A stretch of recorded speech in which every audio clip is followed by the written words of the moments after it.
웨스트민스터 신앙고백서 제20장입니다. 자, 우리 또 하나님이 원하시는 축복된 시간들을 가져가기 좋겠는데요. 오늘은 또 되게 중요한 부분입니다. 신자의 자유와 양심의 자유에 관하여, 그러니까 그리스도인에게 주어진 자유, 신자의 자유죠. 그리고 하나님이 양심의 자유를 주셨는데 그건 또 무엇인지에 대한 부분들을 좀 정립하고 또 우리가 주의해서 생각해야 될 것들을 보는 시간이 되었으면 좋겠습니다. 신자, 그리스도인의 자유와 양심의 자유에 대한 부분들을 조금 개념 이해부터 해야 되겠죠. 그래서 신자, 그리스도인의 자유는 뭐냐? 그리스도께서 값주고 사신 신자가, 그리스도인이 죄와 저주와 사단의 지배에서 해방되어 오직 하나님만을 내 양심의 주로 모시고 자녀 같은 사랑과 기쁨으로 하나님께 담대히 나아가 거룩함과 의로움으로 하나님을 섬길 수 있는 영적 해방과 능력을 자유라 그래요. 그래서 한마디로 영적 해방과 능력이 자유인데 뭐죠? 예수님의 피로 값주고 사신받아서 죄, 저주, 이런 모든 것에서 해방됐습니다. 마귀 권세, 지옥 권세에서 해방됐습니다. 그래서 이 해방되었는데 이제 오직 하나님만을 내 양심에서 주로, 물질도 아니고 세상 것도 아니고 오직 하나님만을 딱 주로 모시고 그 자녀 같은 사랑과 기쁨으로 하나님께 담대히 나아가서 세상과 거룩하고 구별되고 의로움으로 하나님을 섬길 수 있는 영적 해방과 능력입니다. 그리고 거룩함과 의로움이 들어가야 돼요. 이 부분을 이제 오늘 계속 한번 봐나갈 겁니다. 제가 일부러 정의를 한번 내려봤습니다. 두 번째는 양심의 자유에 대한 정의입니다. 신자가 오직 하나님과 그분의 말씀에만 속박되며, 그러니까 우리는 매이는 게 없어야 돼요. 하나님께 매이고 하나님의 말씀에 매여야 되는 겁니다. 다른 것에는 매이면 안 돼요. 근데 우리는 결국 하나님께는 안 매이고 다른 것에 매여요. 환경에 매이고 돈에 매이고 현실에 매이고 또 여러 가지 상황에 매이고 또 자녀에 매이고 또 어떤 상처에 매이는 겁니다. 그래서 사실 우리는 뭐요? 양심의 자유가 있어요. 우리는 매일 게 하나님과 하나님의 말씀밖에 없어요. 사람이 만든 규례나 전통에 의해 강요받지 않고 받으면 안 돼요. 그리스도 안에서 죄의 정죄와 율법의 저주에서 해방된 자유이며, 우리는 해방된 자유 양심이 있잖아요. 방종을 허락하지 않는 거룩한 자유입니다. 이게 오늘 되게 중요해요. 이 방종을 허락하지 않아요. 이게 어떤 말인지를 오늘 좀 봐나가면서 이 두 가지 개념을 기억하세요. 그리스도인의 자유와 양심의 자유. 그리스도인은 예수 그리스도로 말미암아 영적 해방과 능력을 가졌기 때문에 하나님의 뜻에 따라가서 살아갈 수 있는 존재가 된 거예요. 그래서 그때부터 양심의 자유가 있는데 오직 그 양심의 자유는 하나님과 그분의 말씀에만 복종하지 다른 것에는 매이지 않는 자유함입니다. 그러나 방종과는 구별되는 거룩한 자유를 말하는 겁니다. 한번 그 내용들을 좀 봐나가도록 하겠습니다. 되게 의미 있을 겁니다. 좀 내용이 많죠?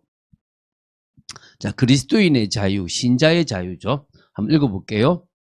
그리스도께서 복음 아래 있는 신자들을 위하여 값주고 사신 자유는, 지금 1항에서 첫 번째 나오고 있죠.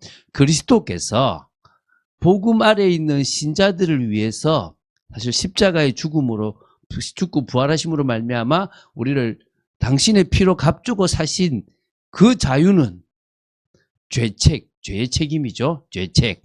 또 하나님의 진노, 율법의 저주로부터의 자유입니다. 다음에 우리는 뭡니까?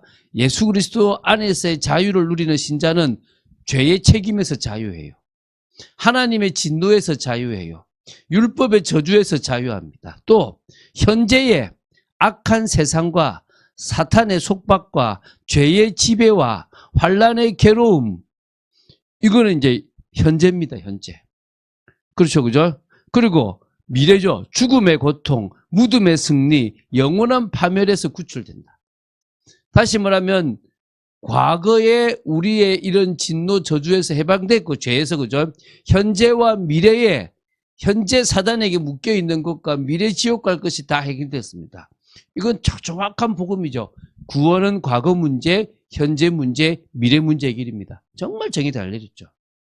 그리고 하나님에게 가까이 할 수 있고, 이제 우리는 이제부터 하나님께 나아갈 수 있는 겁니다. 어린 아이 같은 사랑과 자발적인 마음으로 하나님께 순종하는 것으로 구성된다. 자녀 같은, 어린아이 같은 거죠. 이 모든 것은 율법 아래 있던 신자들에게도 공통된다. 이거는 신약에만 적용되는 게 아니라 오실 메시아를 믿은 구약의 사람들에게도 공통된 축복입니다. 그러나 신약에서의 신자의 자유는 유대교회가 복종했던 의식적 율법에서 자유함을 얻고, 다시 말하면 유대교회, 다시 말하면 구약에 매인 사람들은 의식적 율법을 지켜야 되는데, 우리 신약에서의 자유함을 누리는 우리 신자는 의식적 율법에서는 자유함을 얻어요. 더 이상 의식적 율법을 지킬 필요 없어요. 구약에 있는 절기, 제사, 여러 가지 정결과 관계되어 있는 의식적 율법은 더 이상 지킬 필요가 없고 자유합니다. 더 큰 담력으로 은혜의 보좌에 접근하여 하나님의 자유하신 영의 충만한 교통으로, 성령의 충만한 교통으로 더 나아간다. 그러니까 나중에 세 가지죠. 의식적 율법에서 자유하죠. 그리고 이제 은혜의 보좌에 더 접근할 수 있죠. 성령의 충만한 교통으로 더 나아갈 수 있는 겁니다. 이게 우리가 받아 누린 축복입니다. 성경 말씀 보겠습니다. 그가 우리를 대신하여 자신을 주심은, 이게 디도서 2장 14절이거든요.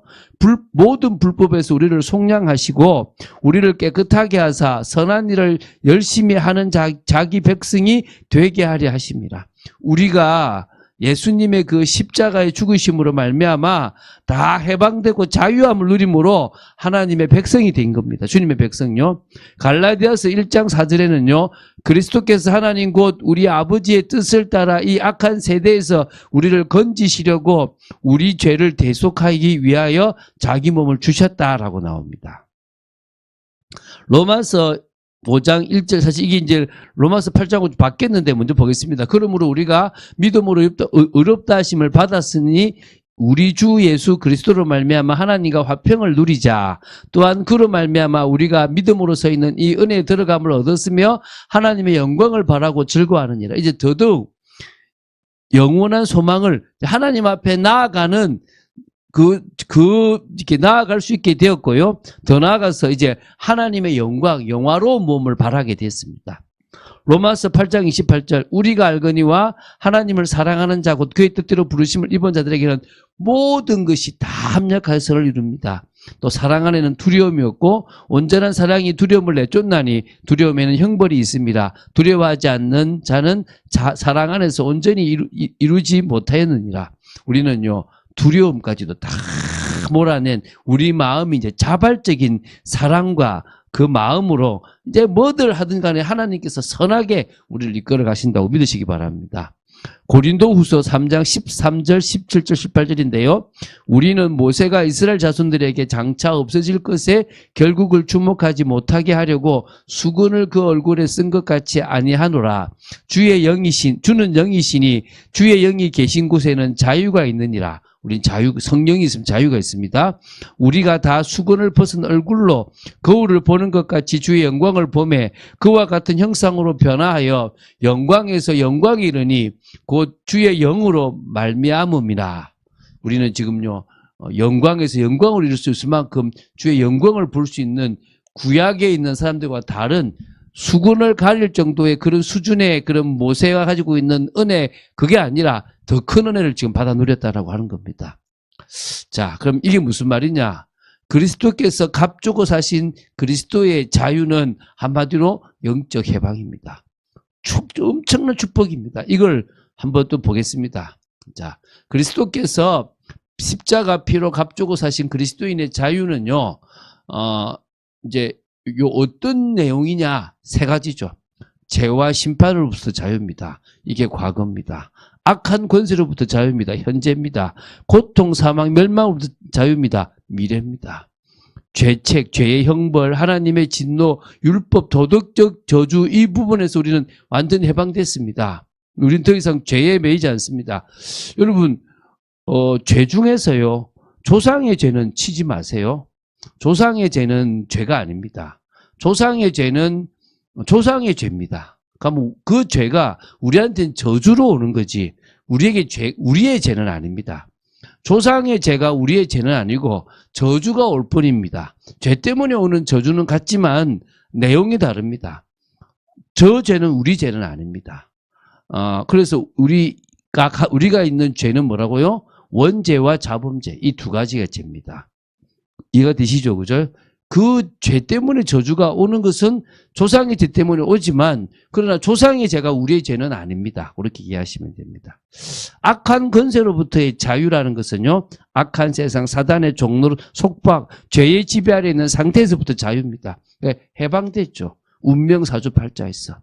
죽음, 그리고 고통, 사망, 멸망, 우리는 미래에 지옥의 권세에서 완전 해방됐기 때문에 더 이상 우리는 멸망하지 않는 존재가 됐습니다.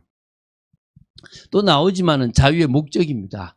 신자가 하나님께 자유롭게 접근할 수 있도록, 나아갈 수 있도록, 우리 로마서 5장 1절에 믿음으로 말미암아 의롭다함을 받았으니 이제 더욱더 하나님 앞으로 나아가자 그랬습니다. 나아갈 수 있게 된 거예요. 그러니까 의롭다 함은 자격이 된 거예요. 구원받았다라고 얘기하니까 자꾸 자격의 개념에서 벗어나는 거예요. 끝났다가 되니까 문제예요. 하나님은 우리를 의롭다 하신 거예요. 구원보다 더 중요한 건 의롭다는 거예요. 자격이 생긴 거예요. 자격. 어떤 자격요? 하나님 앞에 나아갈 수 있는 자격이 생긴 겁니다. 그게 의롭다함이라는 거예요. 두 번째, 자녀로서, 어린아이로서의 그런 사랑과 기쁨과 자발성에서 나오는 순종을 위해서 우리에게 자유를 주셨습니다. 노예적 공포가 아니에요. 노예로서의 두려움 때문에 안 섬기면 벌 받겠지, 이게 아니에요. 너무 감사한 그분 앞에 나아가는 거예요. 너무 기쁜 그분 앞에 나아가는 거라니까요. 그리고요, 이 구약과 신약의 신자가 사실은 다 같이 누리는 자유예요. 공통점이 뭡니까? 죄책, 하나님의 진노에서는 해방됐습니다. 어린아이처럼 자녀로서 하나님께 나아갈 특권을 이미 누리게 됐습니다. 차이점은 뭐냐? 신약에서는 더 크게 확장된 자유가 있는 겁니다. 의식법의 멍에에서 완전히 해방됐어요. 더 이상 의식적 율법을 지킬 필요가 없습니다. 절기, 제사, 정결법 이제 더 이상 안 지켜도 돼요. 여러분 오늘 만약에 생선을 만졌습니까? 주부로서 오늘 여러분 이 자리에 나와도 돼요. 하나님 앞에 기도해도 돼요. 왜죠? 과거 의식적 율법이면요, 우리는요 부정해서 못 나가요. 이제는 뭐요? 상관없다고 해요. 안식일의 개념도 안식의 원리는 있지만 안식일을 의식적으로 지키는 것은 해방됐어요. 그러니까 안식일의 개념이 도덕적 율법인 10계명에 있잖아요. 그럼 안식일 지켜야죠. 안식일은 지켜줘. 안식은 가지고 있는 거예요. 그러나 의식적 율법인 안식은 없다는 겁니다. 안식일, 그날에 아무것도 안 하는 그것은 의미가 없다는 거예요. 그리스도 안에서의 안식을 말하는 거거든요. 그걸 우리는 받아 누리게 되는 거예요. 그래서 여러분 정말 또 두 번째, 은혜의 보좌에 담대히 나아가는 특권이 확대됐어요. 성령과의 교제가 더욱 풍성해졌습니다. 이게 구약에 있는 성도하고 우리와의 차이점입니다. 누리세요. 첫 번째 뭐라고요? 의식법에서 자유했다. 두 번째, 은혜의 보좌 앞으로 더 나아갈 수 있으니까 매일매일 나아가자. 매 순간 나아가자. 성령과의 교제가 충분하니까 그 성령의 역사가 우리의 삶에 있도록 기도해야 됩니다. 자, 이제 두 번째 이항입니다. 양심의 자유입니다. 자, 이제 앞에는 그리스도인의 자유, 신자의 자유였죠. 양심의 자유입니다. 이거 한번 보겠습니다. 하나님만이 사람 양심의 주관자가 되신다. 당연하죠. 우리 양심의 주관자입니다. 그래서 우리는 우리 마음의 중심에 하나님하고 그분의 말씀만 딱 담으면 돼요. 하나님은 그 말씀에 배치되는 어떤 것이나 사람들의 교리나 명령의 구속을 받지 않게 하셨다. 우리는요, 교리에 묶이면 안 돼요. 우리는 교회가 정하는 명령에 막 너무 얽매이면 안 돼요. 그것을 자발적으로 이 양심의 자유 속에서 지켜나갈 뿐이지 하나님의 말씀과 맞기 때문에 너무 그런 것에, 그러니까 캐톨릭이 그러고 있잖아요. 하나님 말씀 위에 자기들만의 걸 두잖아요. 그 말씀에 배치되는 그 어떤 것도 필요 없습니다. 따라서 그와 같은 교훈을 믿거나 뭐죠? 사람들의 교리나 또 명령, 그것도 뭐요? 하나님의 말씀에 배치되는. 그럼 하나님의 말씀과 배치되지 않고 맞아떨어지는 교리는 하나님의 말씀을 정리하는 걸 받아들이시면 돼요. 그렇죠, 그죠? 하나님의 말씀에 배치되는 그 어떤 것, 그 어떤 교리, 그 어떤 명령도 구속받을 수 없습니다. 우리는 없습니다. 하나님의 말씀 위에 있는 그 어떤 것도 없습니다. 그와 같은 교훈을 믿거나 그와 같은 명령에 대해 양심을 어기며 따르는 것은 내 양심이 안 따라야 되는데요. 하나님이 따르지 말라야 되는데요. 안 따르면 목사님한테 내가 안 따르면 저 뭔가 이거 내가 불이익 볼 것 같아서 그건요. 참된 양심의 자유를 위반한 것이다.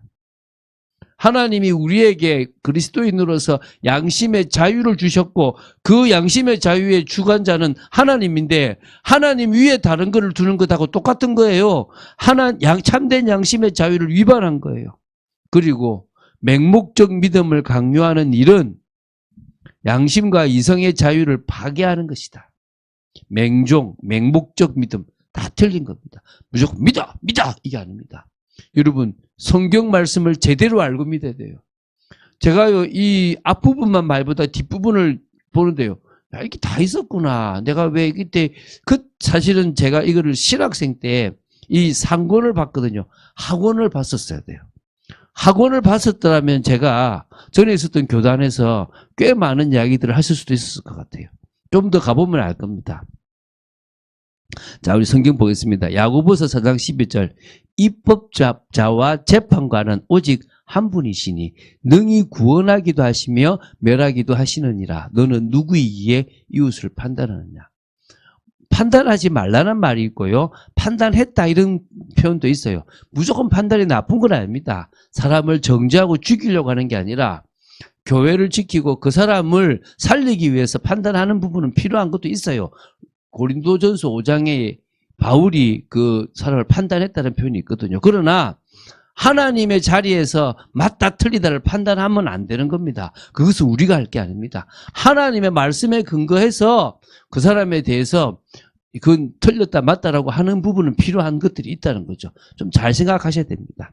사도행전 4장 19절에 베드로와 요한이 대답하여 이르되 하나님 앞에서 너희 말을 듣는 것이 하나님의 말씀 듣는 것보다 옳은가 판단하라. 하나님의 말씀 위에 내가 뭘 위에 두겠느냐? 그 어떤 것도 필요 없다. 내 양심의 자유는 오직 하나님의 말씀만을 따라간다. 이겁니다. 골로새서 2장 20절 너희가 세상의 초등학문에서 그리스도와 함께 죽었거든 어찌하여 세상에 사는 것과 같이 규례에 순종하느냐. 초등학문을 끝냈단 말입니다. 십자가에서. 그런데 왜 다시 그 규례에, 왜 다시 그 교리에, 다시 그 명령에 다시 내가 구속을 받고 있냐? 받지 마시기 바랍니다. 이사야 8장 20절 마땅히 율법과 증거의 말씀을 따를지니 그들이 말하는 바가 이 말씀에 맞지 아니하면 그들이 정녕 아침 빛을 보지 못하고 말씀의 증거를 딱 따라가세요. 또 요한복음 4장 22절 너희는 알지 못하는 것을 예배하고 우리는 아는 것을 예배하노니 맹목적이지 않다는 거예요. 아는 것을 예배하는 겁니다. 이는 구원이 유대인에게서 납니다. 구원이 이 말씀을 통해서 그리스도를 통해서 난다는 겁니다. 오늘 여러분 우리는 알고 예배드리고 우리가 예배드리는 존재가 누군지를 대상이 누군지를 알고 아는 겁니다. 양심의 자유를 가진 사람. 자, 어떤 거냐? 자, 하나님만이 양심의 주관자입니다. 오직 하나님과 말씀 아래 둘 때 뭐를요? 양심을요. 우리는 그러면 이 양심은 올바르게 작동하는 거예요. 어떤 피조물도 지배할 권세가 없어요. 그 어떤 것도 나를 지배하면 안 돼요. 누가 지배해야 됩니까? 하나님의 말씀. 여러분, 목사가 여러분을 지배하면 안 돼요. 제가 얘기했잖아요. 참빛교회의 우리의 제자 훈련은요. 요한일서 2장 27절 목사가 필요 없는 사람이에요. 목사가 필요 없이 하나님의 성령의 인도를 받는 거예요. 하나님의 말씀과 하나님 앞에 여러분이 서면 돼요. 사람의 교훈에 매일 필요가 없습니다. 매이면 안 돼요. 이 매인다는 게 매이는 겁니다. 성경에 근거하지 않은 전통적 가르침, 사람의 권세로 제정한 종교적 규칙, 말씀 밖에서 강요되는 예배 방식, 형식 이런 것들에 매일 필요가 없습니다. 우리는 자유합니다. 세 번째, 양심을 떠난 교리의 수용은 양심의 자유를 파괴하는 겁니다. 하나님의 양심, 그 양심은 말씀이잖아요. 말씀을 떠난 교리의 수용은 틀린 겁니다. 사람이 만든 계명을 종교적 의무로 따르는 것은 양심의 자유를 저버리는 행위입니다. 이걸 명심하시기 바랍니다. 맹종신앙 또 맹목적 순종도 위험합니다. 신앙은 항상 말씀으로 판단하고 분별돼야 됩니다. 이 내가 지금 하고 있는 신앙이 맞는지 안 맞는지, 저분이 하라고 하는 게 아니라 맹목적이 되면 안 됩니다. 맹종이 되면 안 됩니다. 양심은 하나님의 명령 앞에서 자유롭고 분명하게 기능해야 되는 겁니다. 여러분, 하나님의 이 명령 앞에서 자유롭고 분명하게 여러분의 양심이 움직여야 돼요. 과거에 내가 예수님으로 말미암아 그리스도의 자유함을 누리기 전에는 이 양심이 화인 맞았고, 어떨 땐 또 이 양심이 속았고 넘어졌지만, 그리스도인의 자유함을 누린 우리의 양심은 이제 하나님 앞에서만 서면 됩니다. 그 말은 멋대로 독선적이란 말이 아니라 하나님 앞에 서면요, 하나님을 사랑하고 사람을 사랑하게 돼 있는 겁니다. 오늘 여러분 그런 축복도 있게 되기 바랍니다. 자, 이제 사망입니다. 그리스도인의 자유의 목적입니다. 그리스도인에게 있어서 자유는 어떤 목적이냐? 신자의 자유의 목적이라고 되겠죠. 그죠? 자, 사망을 읽겠습니다. 신자의 자유를 구실 삼아 죄를 죄를 범하거나 정욕을 품는 것은 신자의 자유를 파괴하는 일이다. 되게 중요합니다. 신자의 자유를 구실 삼아. 이 방종이거든요. 죄를 범하거나. 내가 자유했는데 왜 그래? 괜찮아. 술 마셔도 돼. 괜찮아. 좀 뭐 내가 잘못해도 십자가에서 끝났잖아. 정욕을 품는 것은요, 신자의 자유를 파괴하는 일이다. 이거 되게 무서운 얘기죠.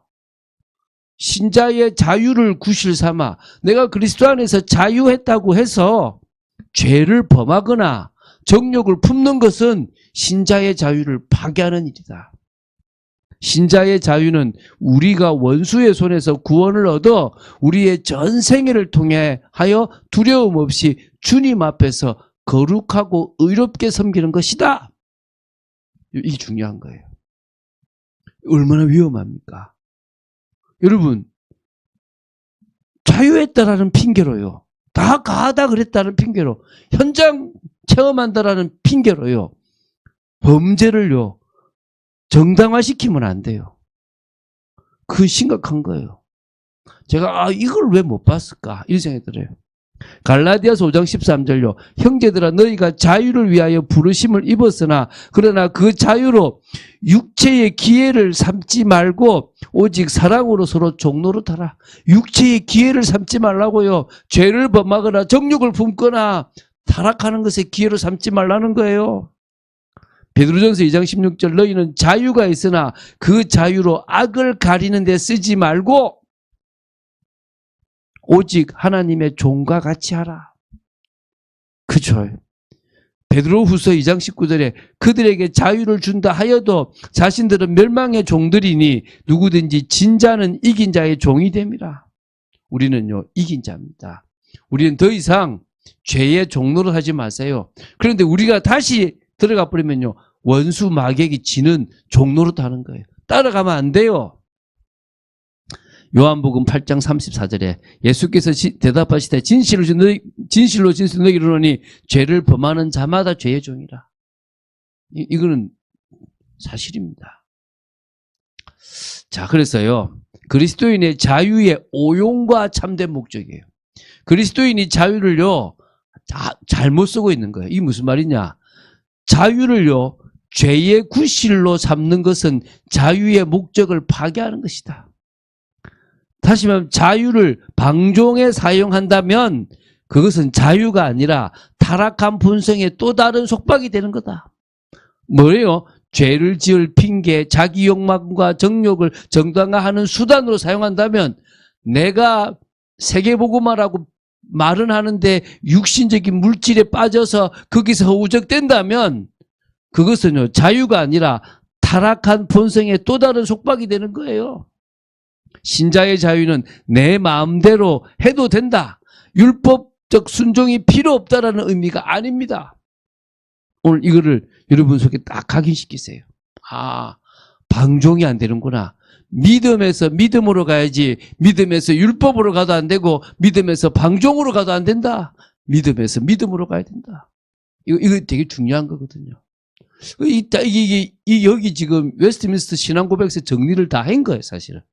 제가 이거 상만 봤거든요. 하나 못 봤거든요. 신자의 자유의 참된 목적, 다시 한번 자유를 정리한다면 거룩함과 의로움으로 주님을 섬기도록 하기 위함인 거예요. 어떻게 하면 구별되고 어떻게 하면 공의가 살아있는, 그래서 주님을 섬기는 겁니다.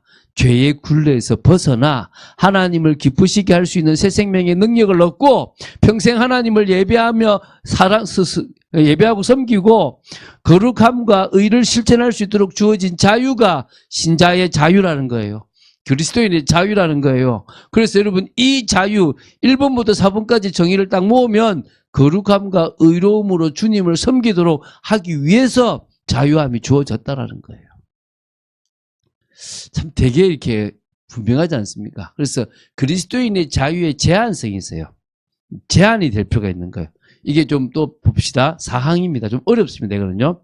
하나님께서 세우신 권세와, 이제 이거는 하나님께서 국가라고 하는 권세를 세우고 하나님께서 교회라고 하는 권세를 세웠어요. 이게 조직적인.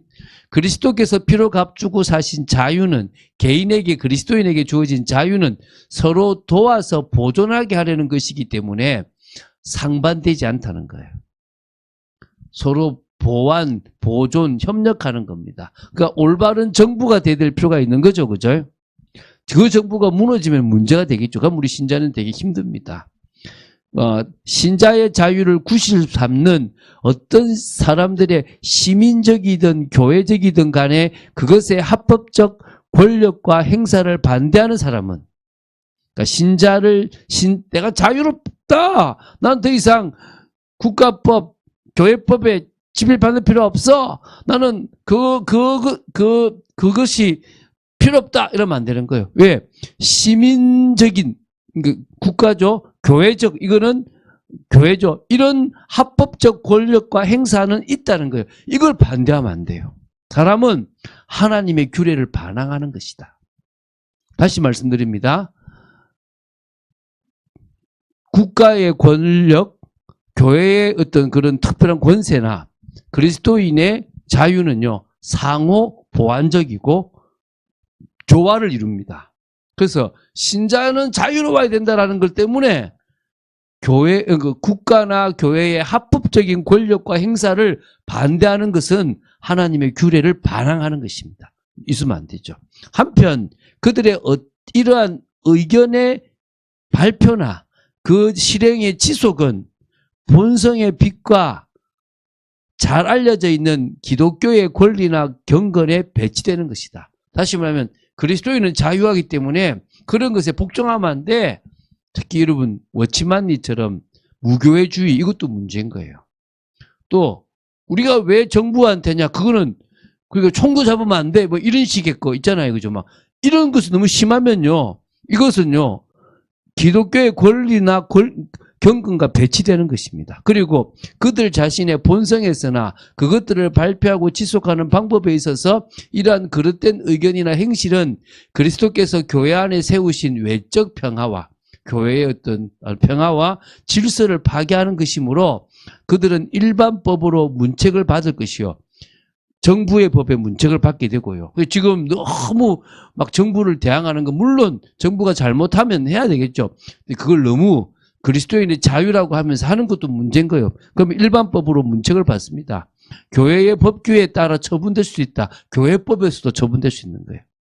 그래서 우리는요, 신자의 자유가 너무 국가법이나 또 교회법을 막 너무 막 쓰고 잘못됐다라고 이렇게 해가, 물론 교회나 국가가 잘못된 법이 있을 수 있다면 그것에 대해서 정식적으로 항의를 해야 되겠죠. 그러나 신자의 자유는 그것에 매이지 않는다라고 하는 것은 문제가 된다는 거예요. 좀 어려운 얘기죠, 그죠?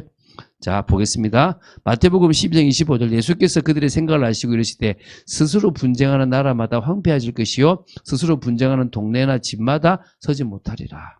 다시 말하면요. 교회가 또 국가가 분열하면 안 되잖아요. 그죠? 그건 하나님 원하지 않는 거거든요. 물론 국가가 바로 돼야 돼요.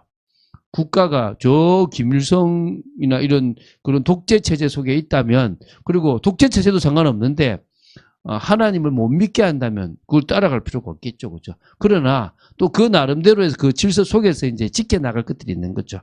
로마서 1장 32절 그들이 이 같은 일을 행하는 자는 사형에 해당한다고 하나님께서 정하심을 알고도 자기들만 행할 뿐 아니라 또한 그런 일을 행하는 자들을 옳다 하느니라. 잘못하면 그렇게 될 수도 있는 겁니다. 히브리서 13장 17절요. 너희를 인도하는 자들에게 순종하고 복종하라. 권세자들이죠. 그들은 너희 영혼을 위하여 경성하기를 자신들이 청산할 자인 것 같이 하느니라. 그들로 하여금 즐거움으로 이것을 하게 하고 근심으로 하게 하지 말라. 그렇지 않으면 너희에게 유익이 없느니라. 다시 말하면 교회가 앞에서 뭘 할 때요. 뭐 정치적으로 뭘 할 때 근심하지 말도록 하라 이 말이겠죠. 그죠? 자, 디모데전서 1장 19절 20절인데요. 믿음과 착한 양심을 가지라. 어떤 이들은 이 양심을 버렸고 그 믿음에 관하여는 파선하였느니라. 그 가운데 후메네오와 알렉산더가 있으니 내가 사단에게 내준 것은 그들로 훈계를 받아 신성을 모독하지 못하게 하려 함이라. 믿음과 착한 양심을 가질 필요가 있는 겁니다. 그죠? 자, 버리면 안 됩니다. 누가복음 1장 74, 75절에 우리가 원수의 손에서 건지심을 받고 종신토록 주의 앞에서 성결과 의로 두려움 없이 섬기게 하리라 하셨도다. 뭐 이런 부분들이 있습니다. 자, 어쨌든 이런 세상의 법, 교회의 법들도 따라가야 되는 거죠. 그래서 이런 겁니다. 그리스도인의 자유와 하나님이 세우신 권세, 교회, 국가나 교회는 서로를 무너뜨리는 것이 아니라 함께 보존하도록 주어졌다. 이걸 가지고 좀 설명해 보겠습니다. 그래서 신자의 자유와 하나님이 세우신 권세와의 관계가 필요한 거죠. 하나님이 세우신 권세와 신자의 자유는 서로 파괴되는 관계가 아니라는 겁니다.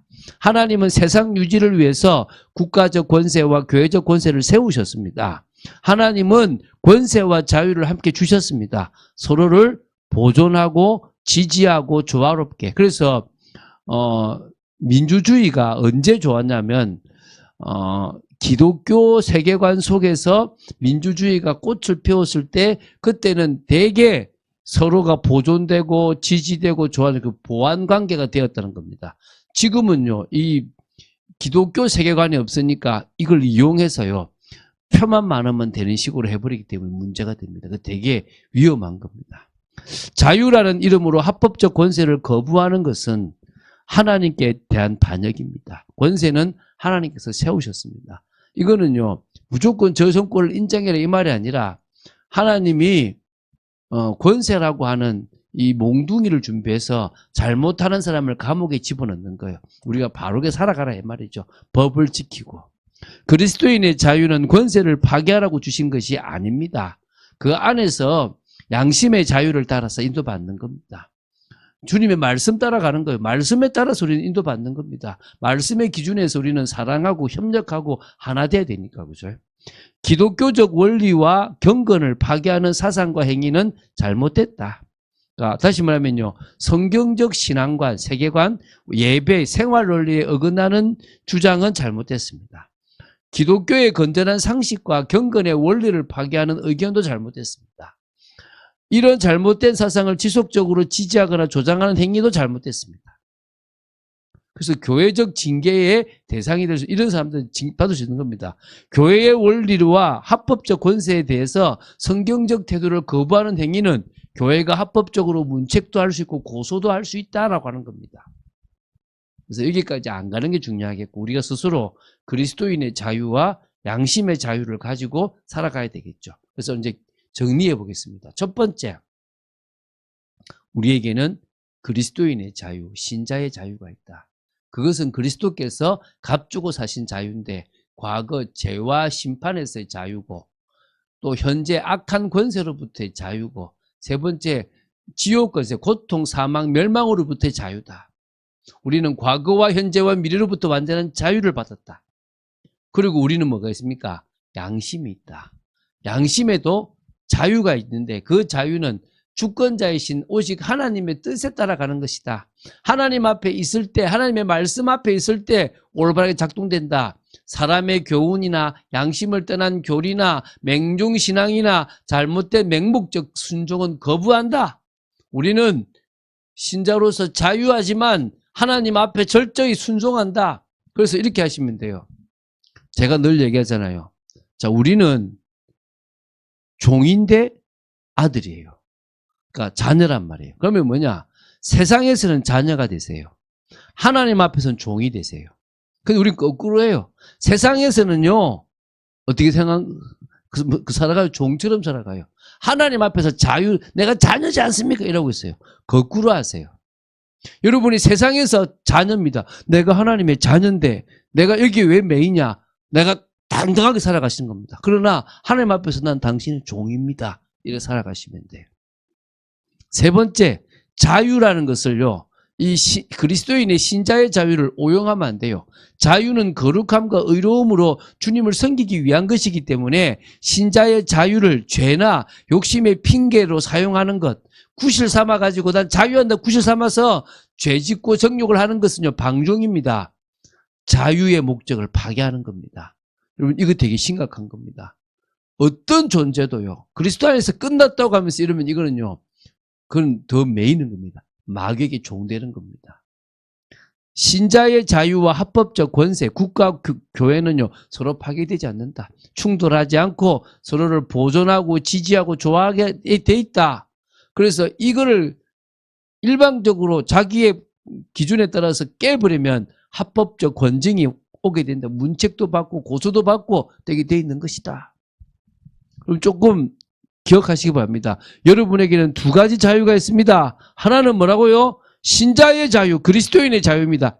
영적 해방입니다. 그렇지만 여러분은 양심의 자유가 있습니다. 양심의 자유라는 것은 세상의 것에 어떤 환경에 매이는 게 아니라 하나님 앞에만 매이는, 하나님의 말씀에 따라서 모든 것을 나아가는 자유입니다. 양심의 자유입니다. 그 두 가지 자유를 가진 여러분들 되시기를 주 예수 그리스도로 축원드립니다. 주는 그리스도시요 살아계신 하나님의 아들이심을 고백합니다. 오늘도 저희들이 말씀을 나누었습니다. 참 중요한 말씀을 봅니다. 아버지 하나님, 저희들이 이것을 제대로 보지 못하면 제대로 된 분별이 어려울 만큼 너무나 중요한 말씀임을 봅니다. 역사하여 주시고 지켜주시옵소서. 주 예수 그리스도 이름으로 기도드립니다. 아멘.